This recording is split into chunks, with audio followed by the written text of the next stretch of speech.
Hello friends, આજે આપણે ધોરણ 8 વિષય ગણિત 100 અધ્યયન પોથીમાં ચેપ્ટર નંબર 11 સમપ્રમાણ અને વ્યસ્ત પ્રમાણનું સોલ્યુશન જોઈશું। જો વિદ્યાર્થી મિત્રો હજુ સુધી આપણી ચેનલને સબસ્ક્રાઇબ ના કરી હોય તો કરી લેજો, બાજુમાં આવેલા બેલ આઇકન દબાવી દેજો જેથી આવનારા વિડીયો નોટિફિકેશન તમને મળતું રહે। ચાલો આપણે સોલ્યુશન જોઈ લઈએ। અહીં અધ્યયન નિષ્પત્તિ અને કેટલાક મુદ્દાઓ આપેલા છે, તમારે વાંચી લેવાના છે। તો પ્રશ્ન નંબર 1 વિકલ્પ છે। તો પહેલું, u અને v સમપ્રમાણમાં છે।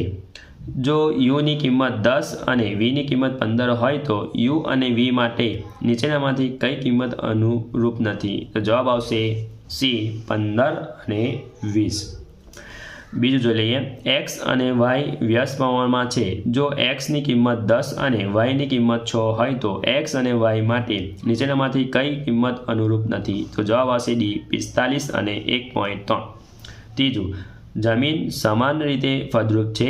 જમીનનું ક્ષેત્રફળ અને તેના થતા પાક વચ્ચે શું સંબંધ છે?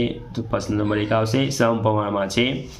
ચોથું, નીચેનામાંથી કઈ બે રાશિઓ એકબીજાના વ્યસ્ત પ્રમાણમાં છે? તો જવાબ આવશે D ઝડપ અને લાગતો સમય।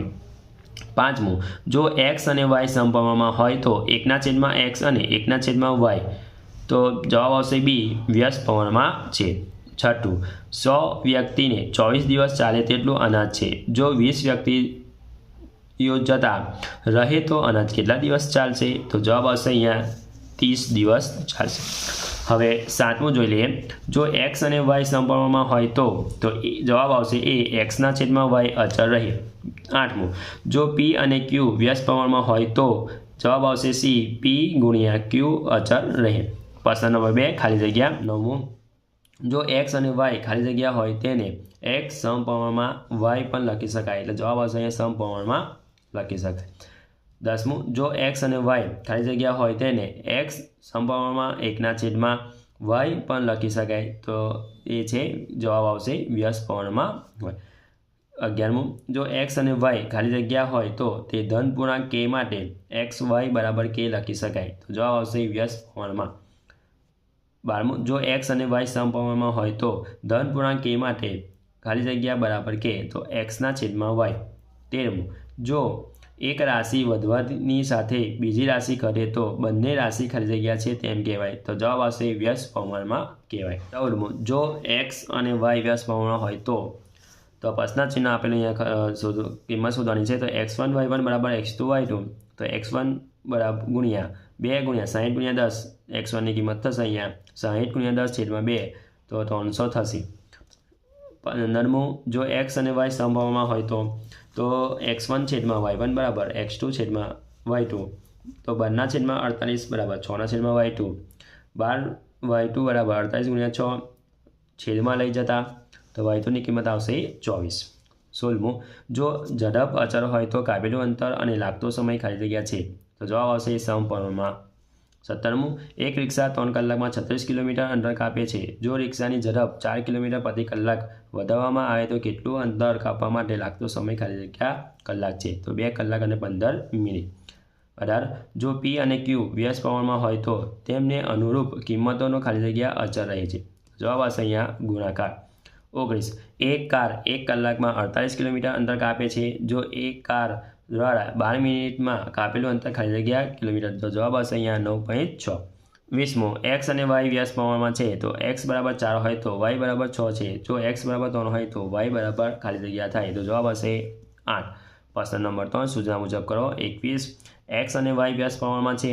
x = 20 હોય, y = 600 છે। જો x = 400 હોય તો y ની કિંમત કેટલી થાય? તો x1y1 = x2y2, કેમ કે વ્યસ્ત પ્રમાણમાં, તો 20 × 600 = 400 × y2, y2 ની કિંમત શોધતા તો જવાબ આવશે અહીંયા 30 આવશે। 22, x અને y સમપ્રમાણમાં છે। તો x = 80 હોય ત્યારે y = 160 છે। જો x = 64 હોય તો y ની કિંમત કેટલી થાય? તો x1/y1 = x2/y2, તો 80/160 = 64/y2। અહીંયા y2 ની કિંમત શોધવાની છે। તો y2 = 64 × 160/80, સાદુરૂપ આપતા તો y2 થશે 128। 23મું, l અને m સમપ્રમાણમાં છે।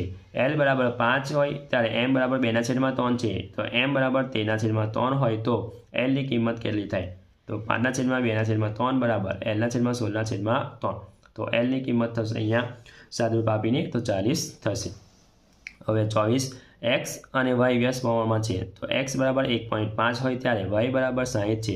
જો y બરાબર 4.5 હોય તો xની કિંમત કેટલી થાય તો 1.5 ગુણ્યા 60 બરાબર x ગુણ્યા 4.5 સાદુરૂપ આપતા તો x બરાબર 20।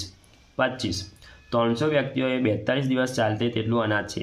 જો 50 વ્યક્તિઓ વધારે થાય તો અનાજ કેટલા દિવસે ચાલશે તો 30 વ્યક્તિઓ માટે 42 દિવસ તો 350 વ્યક્તિઓ માટે કેટલા 300 ગુણ્યા 42/350 સાદુરૂપ આપતા તો 36 દિવસ ચાલશે।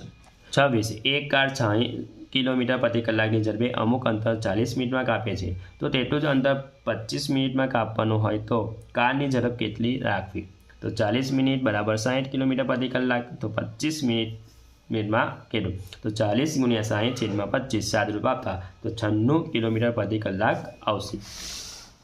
27મું જોઈ લે જો એક કાર 25 લીટર પેટ્રોલમાં 225 કિલોમીટર અંતર કાપે છે તો 540 કિલોમીટર અંતર કાપવા માટે કેટલા લીટર પેટ્રોલ જોઈશે તો 225 કિલોમીટર બરાબર 25 કિલોમીટર તો 450 કિલોમીટર માટે કેટલા તો 450 ગુણ્યા 25/225 સાદુરૂપ આપતા તો 60 લીટર આવશે।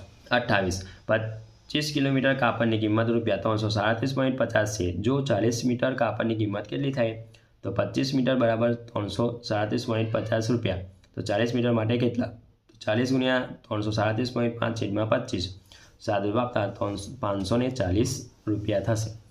29 એક મોટા જહાજને 8 પંપ દ્વારા પૂરેપૂરું પાણી ભરતા 4 કલાક લાગે છે તો આ મોટા હોજને 2/2/3 કલાકમાં પાણીથી ભરવાનું હોય તો આવા કેટલા પંપ જોઈએ તો 4 કલાક માટે 8 પંપ તો 2/2/3 કલાક માટે કેટલા તો 4 ગુણ્યા 8/2/2/3 તો 4 ગુણ્યા 8/8/3 છેદો ઉપર જશે તો સાદુરૂપ આપતા તો 12 આવશે તો 12 પંપની જરૂર પડશે।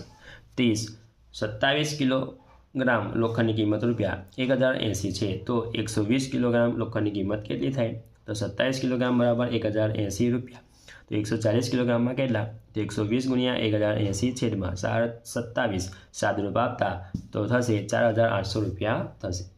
31 સવા રૂપિયે 50 ગ્રામ કોથમીર મળે તો 100 ગ્રામ કોથમીર કેટલા રૂપિયા થાય જવાબ હશે અહીંયા એ ₹2.5 થશે।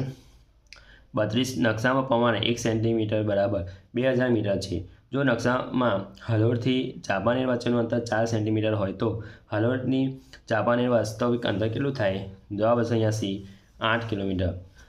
33માં આવશે સી અને 34માં આવશે બસની ઝડપ અને નક્કી કરેલા સ્થાને પહોંચવા માટે લાગતો સમય વચ્ચેનું કયું માપ જોવા મળે છે તો વ્યસ્ત પ્રમાણ આવશે અને 35માં આવશે અહીંયા સી। હવે પ્રશ્ન નંબર 1 વિકલ્પ છે પહેલું તો પહેલા વિકલ્પમાં આવશે એ 100 લીટર બીજા વિકલ્પમાં આવશે જવાબ એ 60 કિલોમીટર પ્રતિ કલાક ત્રીજાનો જવાબ છે સી 20 કિલોમીટર પ્રતિ કલાક અને ચોથાનો જવાબ આવશે અહીંયા ડી 500/3 મીટર। હવે ખાલી જગ્યા જોઈ લઈએ તો પાંચમી જો x બરાબર 5y હોય તો x અને y એકબીજાને ખાલી જગ્યા છે તો જવાબ હશે અહીંયા સમપ્રમાણમાં। છઠ્ઠું જો xy બરાબર 10 હોય તો x અને y એકબીજાના ખાલી જગ્યા છે તો વ્યસ્ત પ્રમાણમાં। પ્રશ્ન નંબર 3 સૂત્ર મુજબ કરો। 7મું એક ટાઈપિસ્ટ 6 મિનિટમાં 108 શબ્દો ટાઈપ કરે છે તો તે અડધા કલાકમાં કેટલા શબ્દો ટાઈપ કરશે તો 6 મિનિટ માટે 108 શબ્દો તો 30 મિનિટમાં કેટલા 30 ગુણ્યા 108/6 સાદુરૂપ આપતા તો 540 શબ્દો આવશે। તો હવે 8મું ₹2000ના મુદ્દલ પર 3 વર્ષમાં સાદુ વ્યાજ ₹500 મળે છે।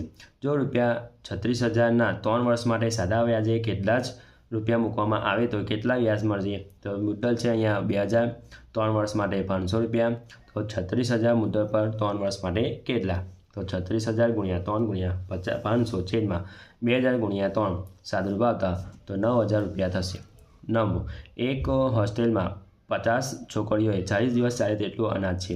જો હોસ્ટેલના 30 છોકરીઓ નવો પ્રવેશ થાય તો અનાજ કેટલા દિવસ ચાલશે તો 50 છોકરીઓ માટે 40 દિવસ તો 80 છોકરીઓ માટે કેટલા 50 ગુણ્યા 40/80 તો 25 દિવસ ચાલશે।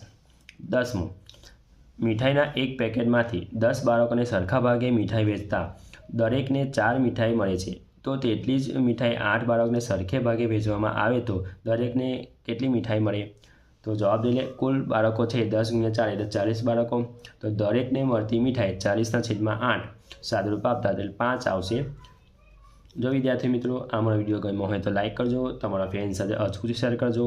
હજુ સુધી આપણી ચેનલને સબસ્ક્રાઈબ ના કરી હોય તો કરી લેજો. બાજુમાં આવેલા બેલ આઇકન દબાવી લેજો જેથી આવનારા વિડીયો નોટિફિકેશન તમને મળતું રહે. Thank you.